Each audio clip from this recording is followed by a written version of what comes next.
ආසාවට online එන්න බෑ බලන තැන චොක්ලට් බ්‍රවුනි පුඩිමක් අරගෙන.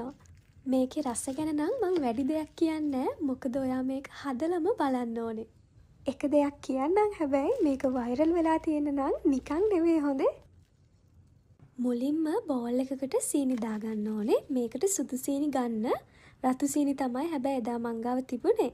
ඊළඟට බිත්තරයක් දාගෙන විනාඩි 3-4ක් විතර මේක අපි බීට් කරගන්න ඕනේ.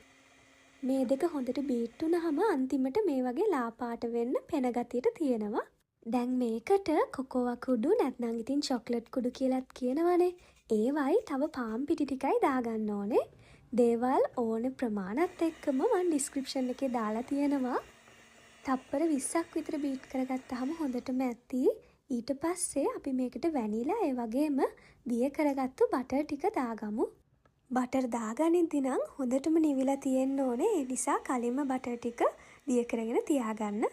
තප්පර 15ක් විතර හොඳට බීට් කරගත්තට පස්සේ දැන් මේක අපි බටර් ගාලා ලෑස්ති කරගත්තු භාජනයකට දාගමු. පුඩින් එක දාගත්තු භාජනයට වඩා ටිකක් ලොකු කේක් පැටියකට උණු වතුර දාලා මේ විදියට තියාගන්න ඕනේ. වීඩියෝ කරන ඇන්ගල් එකට ඔයාට පේන්නේ වතුර ගොඩක් තියෙනවා වගේ නේද? ඒත් මේකේ භාගයකටත් වඩා අඩුවෙන් තමයි මම දැම්මේ. විනාඩි 30ක් 35ක් වගේ වෙලාවක් බේක් කරගන්න ඕනේ. මට නම් රස බලනකම් ඉවසිල්ලක් තිබුණේ නැහැ. try කළාම රස කොහොමද කියන්නකෝ.